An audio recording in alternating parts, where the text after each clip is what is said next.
So with that sort of a conclusion, that is, when I said that adversary should be the only meaning of that word, let's observe a few passages to where we cannot and should not translate this word any other way. 1 Chronicles chapter 21, verse 1 says, "And Satan," Hebrew 78:54, "Satan stood up against Israel and provoked David to number Israel." Now here we have a story of Satan causing David to number the people of Israel. But ironically, the very same story is also told in 2 Samuel, which can be seen by reading the entire chapters of each one of those books. Except, however, that the word Satan is mysteriously replaced with the word Lord. So let's see that. 2 Samuel 24:1. "And again, the anger of the Lord was kindled against Israel, and he moved David against them to say, 'Go number Israel and Judah.'" Lord Satan, perhaps? Let's see the Hebrew for this. Lord, Jehovah, H3068 from Strong's Hebrew Dictionary. Self-existent or eternal, Jehovah. Jewish national name of God, Jehovah the Lord. No, this is God himself. This very combination of both Satan and Jehovah in these two scriptures has baffled scholars for many years, because they're actually telling the same story from two different writers and from two different perspectives. And it has given many teachers and scholars cause to write much on this subject to try and iron it out, especially attempting to prevent a dismissal of a personalized devil, i.e. insisting on he being an actual being. Despite this, though, William Day Crockett, in his wonderful book called A Harmony of Samuel, Kings, and Chronicles, Baker Book House Publishing, 6th printing in 1991, that's the one I have, he does not fail to place these two scriptures side by side, that is, 1 Chronicles 21:1 and 2 Samuel 24:1, and showing us that these two passages are indeed relating the same story. Further, Mr. Crockett explains in a separate note that Satan is really meaning adversary, and knowing that it would be silly to call God the devil. The assessment I agree with. That is, that God can be Satan, an adversary to people, and that he can oppose what people are doing wrong or are not doing right. If we can understand Satan in that light, it really helps to understand those two passages at least, of which I am convinced of that God placed side by side on purpose for our learning and deeper education on his word. That is, he gave us two different versions of the same story to speak clearly to us about whom or what Satan really is. Namely, not a single being called the devil, but rather any being who opposes any other being, whether the adversarial agent in question is good or evil.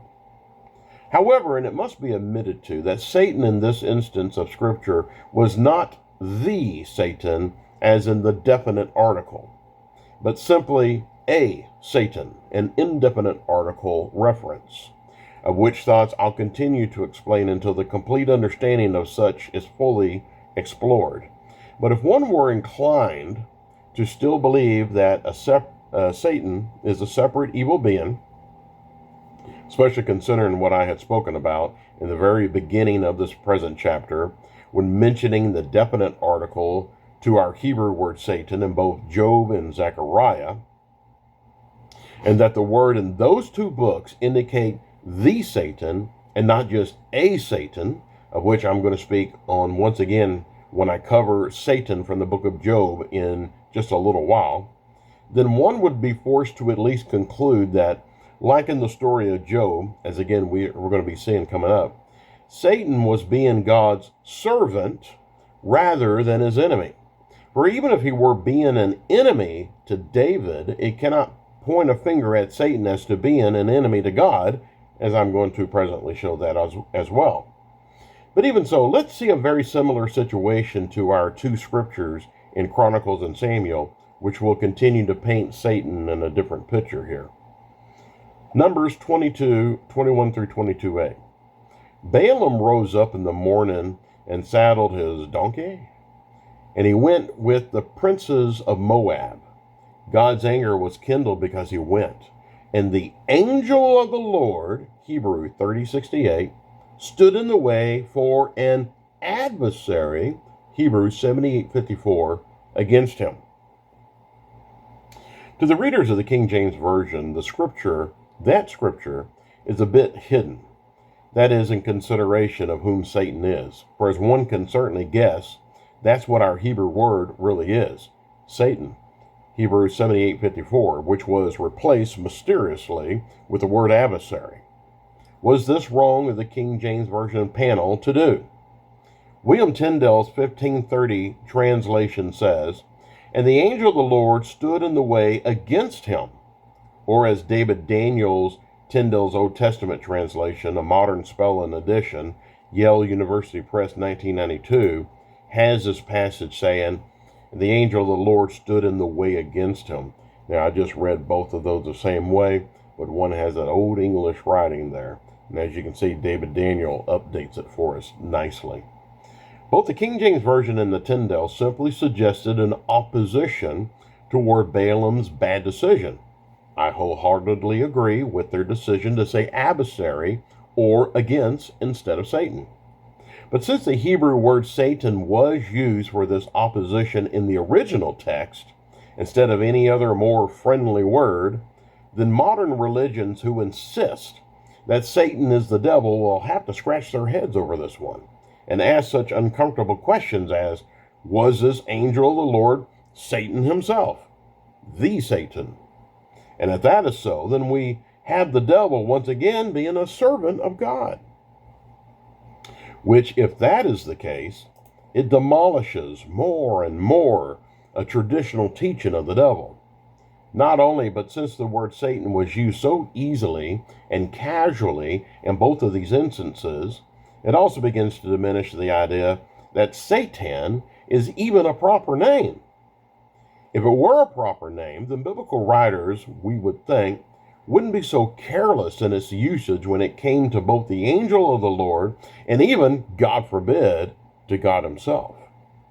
Do we imagine the writers who were under holy influence, see 2 Peter 1:21, would have been so cavalier in their usage of this word if it were the name of the prince of all evils? A thought like this should also caution us on the definite article situation too.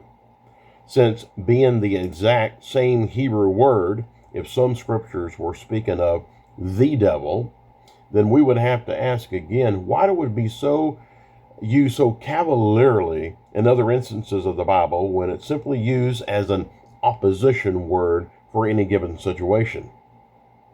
Whether the agent in question, once again, is good or evil, for they are simply opposing another who's doing something or is saying something that's quite contrary to the other. This is especially true in the case of God, as we saw in 1 Chronicles 21:1 and 2 Samuel 24:1. Therefore, let us consider any person who is evil itself and has gained a reputation for being evil, murderous, genocide, heartless, cruel, etc., like the devil, and let's use the same name, which denotes the description of this evil being, to describe a loving God who opposes things that we do wrong in our everyday lives. Now, is that fair or even smart to do?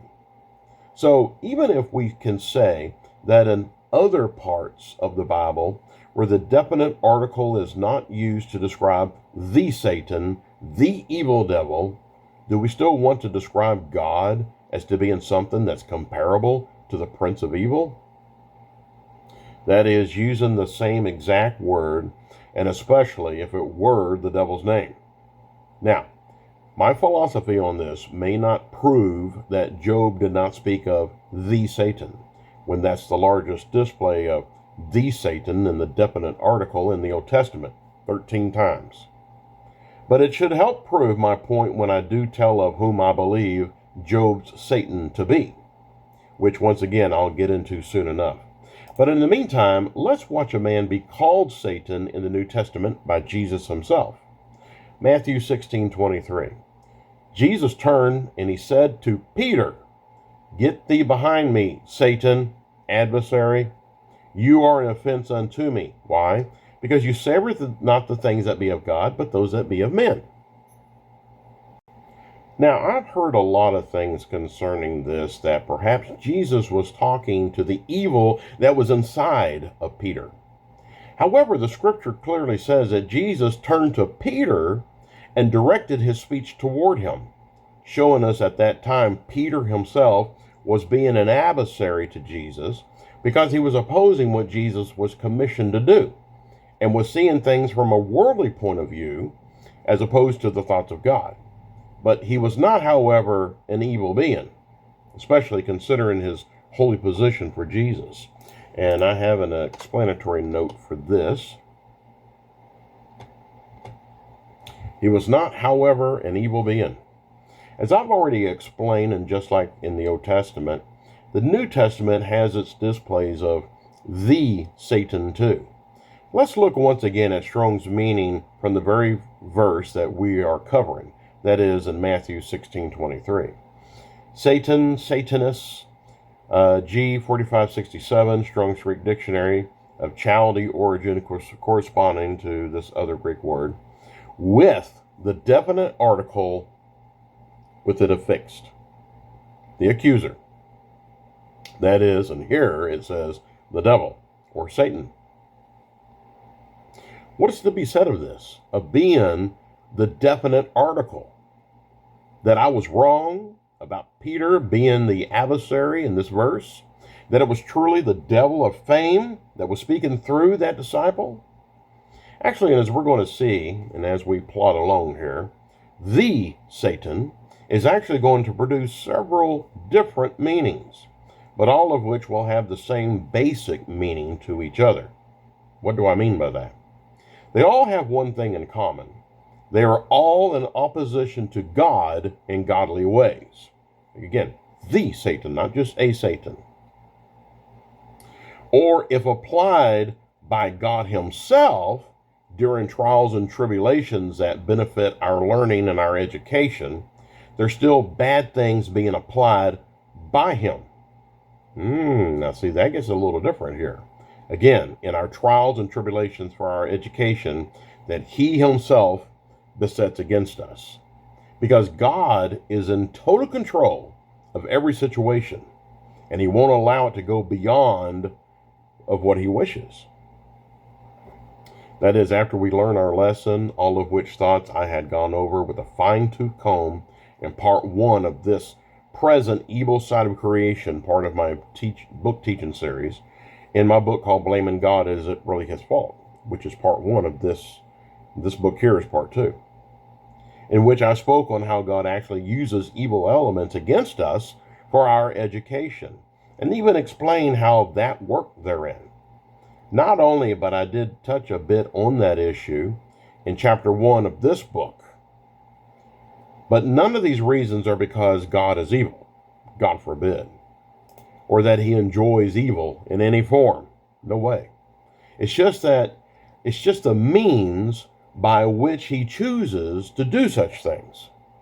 And as to which scriptures can back this claim, I've already issued them again in chapter 1 here and in my aforementioned book, Blaming God, part 1 of this series. But here's a very short list of them for quick reference if you want to look at them. Isaiah 45:7, Proverbs 16:4, Romans 13:1 through 2, Exodus 9:12a, Proverbs 21:1, Job 1:12, Job 2:10b, Amos 3:6b, 1 Kings 22:23, and 1 Samuel 16:14. Otherwise, I'd suggest rereading chapter 1 or re-listening to it, like I told you, at their YouTube channel. We have them in a watch list. I forgot what you call those things, but all the videos for this book is in one list. Or for even more on the subject, refer to my book, Blaming God. Again, part 1 of this present series. As we had seen earlier, when God was being Satan, an adversary to David, it was a display of good opposing something bad.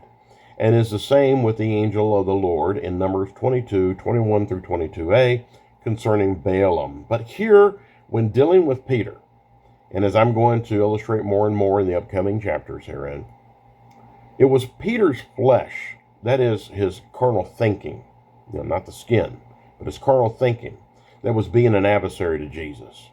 This is clear when Jesus explains his meaning to Peter of why he called him a Satan. You savor not the things that be of God, but those that be of men. Men. Concerning things that be of men, not the things concerning the fiery depths of hell.